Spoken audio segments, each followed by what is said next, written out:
we've talked about this several times, but it's the story that won't go away, and it's going to be the case for a while. Ben Simmons. And the latest, of course, is that Ben Simmons is essentially demanding a trade because he's saying that he is not going to show up for training camp until the team, or period. And he won't show up for training camp, so they might as well trade him. And he's saying, Rob, that he'll go anywhere. There was talk that, he only wanted to go to one of the winning teams in L.A., the Clippers, the Lakers, the Warriors, sorry, Kings. But the truth is that I've been told from somebody that definitely knows, he just wants out of Philly. And he doesn't care where it is. Minnesota, that's been talked about. Cool. Toronto, that's been talked about. Cool. Sacramento, that's been talked about. Cool, which is surprising to me, Rob. But, hey, that's how bad he wants out of Philly. And the latest is that, obviously, if he doesn't show up for training camp, he could be fined. And the fine would essentially come to about $1.3 million. Now, which is a drop in the bucket for a guy making $35 million. He's got a $147 million contract that's just starting. So 4 years left on that. So you're right. I mean, to him, that's not a lot of money. But the word is he's willing to forego that money. So take that $1.3 million. I'm still not showing up. So this, Rob's going to be a game of chicken between Ben Simmons and his camp. He's represented by Clutch with Rich Paul, and that's, obviously LeBron's agent and Anthony Davis and all these guys. And between that camp and Daryl Morey, the president of the Philadelphia 76ers, who is insisting he's not trading Ben Simmons for pennies on the dollar. So this could be ugly. It could be long and drawn out. But what I want to ask you, Rob, and get your view on is, what does it say to you? Because even though it's only $1.3 million, I mean, a lot of times guys aren't willing to give up even that. You know what I'm saying? Like, they want every penny. They don't want to give up hundreds of thousands or millions of dollars, but he's willing. He's saying, look, take the money. Just get me out of there. What does that say to you about Ben Simmons and this situation? Yeah, I'm lost because he just wants out under any circumstances, and he's not willing to work. Okay, he didn't play well. I just don't. Right. I don't know what he wanted them to say. Doc defended him like for 1,000 years, Chris. Right? Irrationally defended him. Yes, and reporters were coming after Doc, question after question after question, and he defended him. And the one time he said, hey, I don't know if I can win with him, that, oh my God, how dare you say that, where this guy defended him. And I think that's not fair. And I think Doc had to give kind of Chris an honest answer at that point. They had just lost to the Hawks, right? Which they never know. Rob, do you think anyone before the season would have thought the Atlanta Hawks are going to beat Philadelphia in the playoffs? No. I mean, no way. No, and that's what I'm saying. So at some point, Doc felt like he had to say something. He had been holding them at bay, Chris, forever.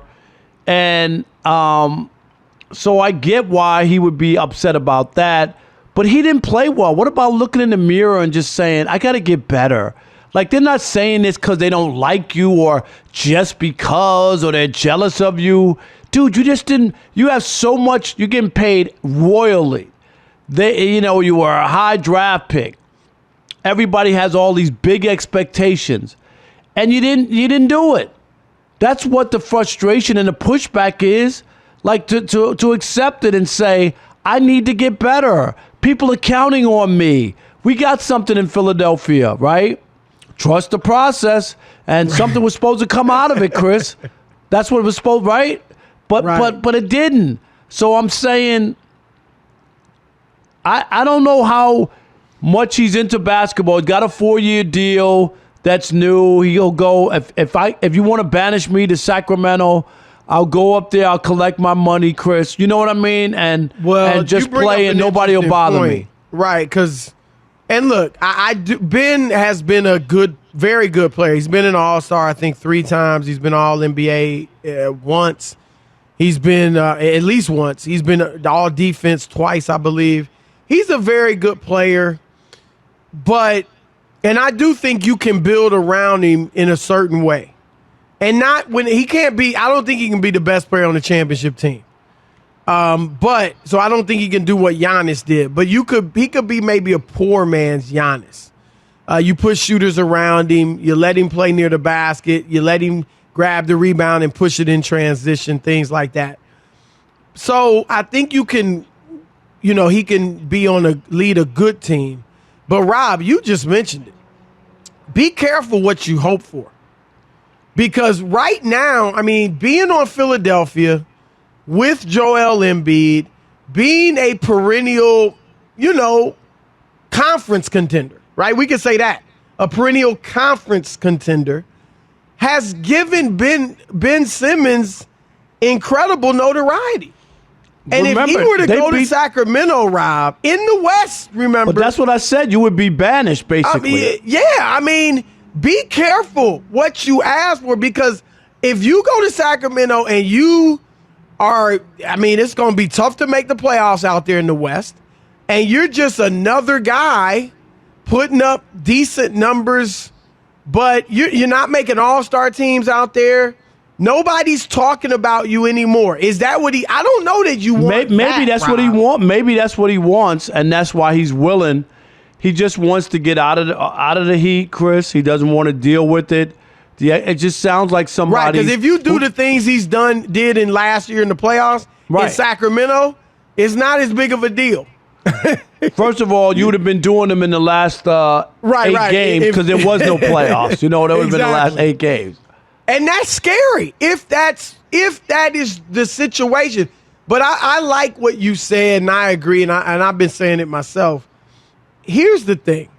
If Doc Rivers and Joel Embiid have been critical of Ben without cause, right? If Ben had played fine, maybe he wasn't at his best, but he played fine. He was taking shots. He was scoring. He was giving you his 15, 8 and 7 or whatever, what he usually gives you.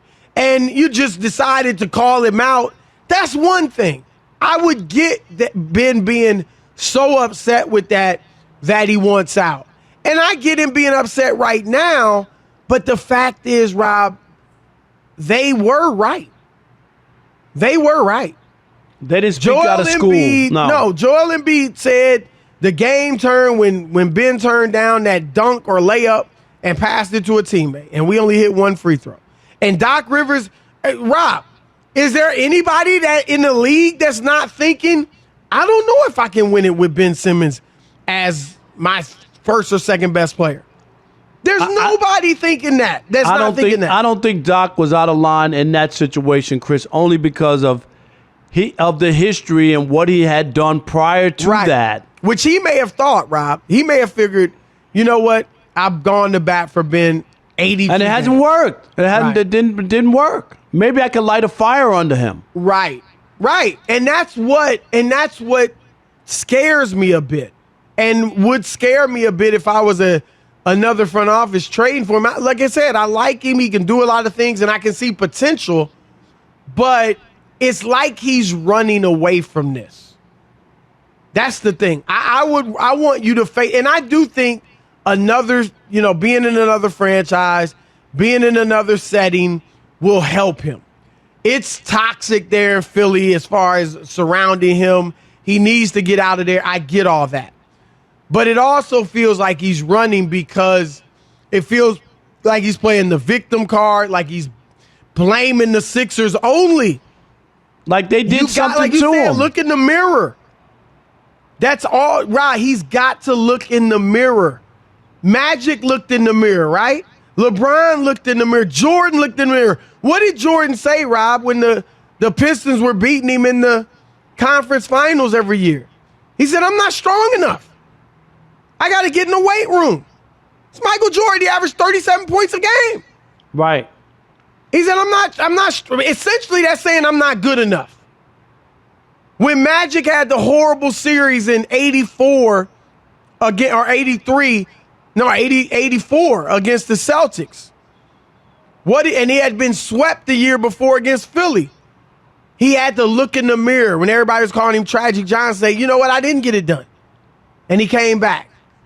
And so that's what I'd like to see Ben do, Rob. And it just feels like he's running away from this. He is, because to think that if he goes if he goes anywhere, Chris, the microscope other than NBA Siberia kind of teams, but the other ones, if you're talking about he wanted to come to the Clippers or Lakers, there's going to be expectations. Oh yeah, right. There's or if you went to Golden State, there's expectations. Yep. So you're just running from unless you're going to improve your game and put in the work, you're going to be criticized elsewhere. You think it's going to stop? Say if they decide he's going to the Clippers, and there's no Kawhi. Be big pressure. It's going to be big pressure. Are you kidding? Yes. It's going to be big pressure. Like you said, he could either vanish, which, gosh, why would you want that? Or he will be in a situation with another good team, and they'll be expecting you to really ball. And he's got the ability, because we've seen him at times, especially when Joel Embiid's not there, and Ben plays great. So maybe that's what they're looking at, but still, you got to look in the mirror, and I hope, Rob, that he's doing that. I hope that in the midst of this trade demand and all of that, he's looking in the mirror, working on the J, and really working on his mind to take the J. I don't care if you airball it. Take the J. That's what I like about Giannis, Rob. He'll airball a free throw. Something junior high kids don't do. You'll look at that, but it doesn't stop him. Exactly. Yep.